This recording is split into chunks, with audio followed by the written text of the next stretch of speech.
दिनै 20 डिसेम्बर खालारनि रादाबाव नोंथांमोन बयखौबो बरायबाय। अन्नानै हादरनि रादाब चेनेलखौ लाइक आरो साबस्क्राइब खालामना हो। दानिया फैदो दिनैनि रादाबनि हेडलाइन्सआव। सेथियाव, उदखारिफोरनि बेरेखायै सिग्रोमनायखौ गोख्रोंसिन खालामदों मणिपुराव पुलिसआ। सोनाब इम्फल, सानजा इम्फल आरो काक्सिं जिल्लाफोराव सिग्रोमनाय समाव पुलिसआ केसिपि आफादनि सा 12 उदखारिफोरखौ खानो हादों आरो थाखुमानाय जायगाफोराव केवाइसि केएलएल आरो प्रेफक आफादफोरनि मोननै फोरोंथाय बादाफोरखौ फोजोबस्रांदों। सिग्रोमनाय समाव मणिपुर पुलिसआ बादाफोर आरो गुबुन गुबुन जायगाफोरनिफ्राय गोबां बिबांनि हाथियार आरो बेरफ्रुग्रा बेसादफोरबो जब्दबो खालामनो हायो। पुलिसनि सुलुंनि बायदिब्ला काक्सिं जिल्लानिफ्राय साद', सोनाब इम्फल जिल्लानिफ्राय साब्रै आरो सानजा इम्फल जिल्लानिफ्राय सानैजों लोगोसे गासै सा 12 केसिपि उदखारिफोरखौबो खानाय जादों। सिग्रोमनाय समाव हमजानाय उदखारिफोरखौ गंनै एसएलआर राइफल, गंसे इन्सास राइफलजों लोगोसे मेगजिन 5.56 राइफलनि मोनबा गोथां गुलि, 15 mm पिस्तल मेगजिनजों लोगोसे 1.3 मेगजिन, 10 गोथां गुलि, गंसे एयार गान, इन्सास एलएमजिनि 1 मेगजिन, इन्सास एलएमजिनि 1 मेगजिन, इन्सास एलएमजिनि 1 मेगजिन, इन्सास एलएमजिनि 1 मेगजिन, इन्सास एलएमजिनि 1 मेगजिन, 47 खालि गारि होनना सिनायथि होनाय जादों। गोबां मबाइल फन, गोबां इउनिफर्म आरो गोबां सोंखारिजाथाव बेसादफोरनिफ्राय 200 रांबो बोखांनो हायो। नैथियाव, बृहस्पतिबाराव जनायाव लुजानाय मोनब्रै लेननि हायुंआरि राजालामायाव मोनसे गिदिर जाब्रबथाय जायो।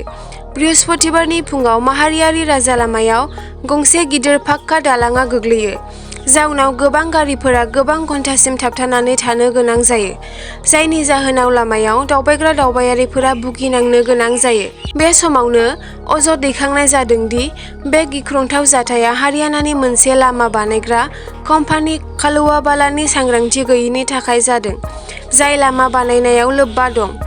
मख'नो गोनांदि NH 515 आव दिखारि दैमायाव पाक्का दालांनि नामनि फारसे मोनसे गिदिर बाहागोआ बृहस्पतिबार सानखालि फुंनि 10 रिंगासोआव हरखाबै गोग्लैयो, जायनि जाहोनाव फुङाव गोजाननिफ्राय फैनाय रोजा रोजा गारिफोरा दालांनि फारनैथिंबो थाबथानानै थायो। बे जाथाया बै समाव जादोंमोन जेब्ला हारियानानि कालुवाला कम्पानि माहारियारि राजालामा बानायग्रा कम्पानिया दालांनि रेलिंनि गाहायाव हा जावनाय समाव दालांखौ जेबो रैखाथि होआजासे दालांनि गाहायाव हाखौ जावदोंमोन।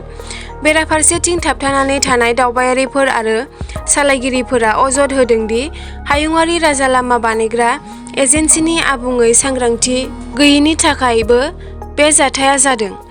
थामथियाव, आसाम आयेन आफादनिफ्राय बुंथिगिरि बिस्वजित दैमारिनि दैदेननायाव आसाम आयेन आफादनिफ्राय मोनसे गासिबो दोलोनि थान्दै हान्जाया क'क्राझारनि बिटिसि सेक्रेटारियेटसिम दावबायफैयो। थान्दै हान्जाया बिटिआरनि गाहाय मावफुं सोद्रोमा प्रमद बर', बिटिसि बिधान सभानि बुंथिगिरि काथिराम बर', मावफुं सोद्रोमा आरो मावख'गिरिफोरजों सावरायो।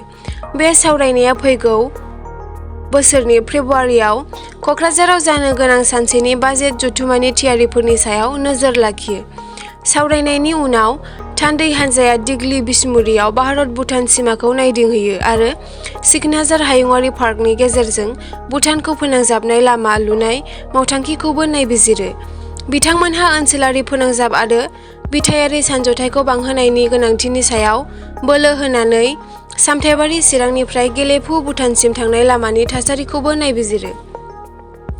ब्रैथियाव, जमदुवार ब्लक कमिटि इउपिपिएल दोलोनि गोदानै दाफामनानै लानाय बिबानगिरिफोरनि समायखिरा लानाय हाबाफारिखौ मैया लानाय जादोंमोन। बे हाबाफारियाव आफादगिरि आरो नेहाथारिजों लोगोसे गासैबो बिबानगिरिफोरा समायखिरा लायो।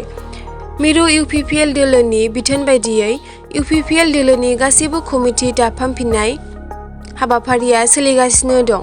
बेबायदिनो 4 नं जमदुवार बियाबनि इउपिपिएल दोलोनि कमिटि दाफामफिननाय हाबाफारियाबो मैया जानानै थाङो।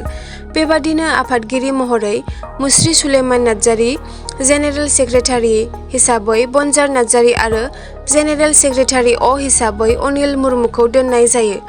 बे हाबाफारियाव गासै 4 सेलनि समायखिरा लानाय जादों, जेरै ब्लक इउथ सेल, वमेन सेल आरो प्राइमारि आरो बे समायखिरा लानाय हाबाफारियाव जिल्लानि आफादगिरि अनिन्द्र बसुमतारी, जुमदुवार ब्लकनि कअर्डिनेटर दजेन्द्र राभा बिथांमोनाबो बाहागो लायो। बाथियाव रङियानि खौरांगिरिफोरा बुधबाराव गुवाहाटीआव जानाय जाथायनि बेरेखायै गोख्रै सोमावसारो, जेराव बुधबाराव सासे खौरांगिरिखौ पुलिसआ मोदै गग्रा गेस बाहायनानै जोखोम खालामदोंमोन। मैया खौरांगिरिफोरा गोसोम बेज गाननानै आरो जाथायनि बेरेखायै सोमावसारो। रङियानि खौरांगिरिफोरा रङिया सोहोरनि गेजेराव थानाय महात्मा गान्धीनि मुसुखाखौ मोखाङाव ज' जानानै हेंथा सोमावसारो। खौरांगिरिफोरा आखायाव बेनार पस्टार लानानै खौरांगिरिफोरखौ गाग्लोबनायखौ बन्द खालाम, आसाम पुलिसनि बर्बरता हाय हाय, आसामनि गुबुन गुबुन जिल्लाफोराव खामानि मावनाय खौरांगिरिफोरखौ रैखा खालाम बायदि स्लगानजों सोमावसारो। एसेनोसै दिनैनि हादरनि रादाबाव। अन्नानै हादरनि रादाब चेनेलखौ साबस्क्राइब आरो नटिफिकेशन बेलखौ अन खालामनानै ला हादरनि रादाबनिफ्राय नटिफिकेशनखौ मोननो थाखाय।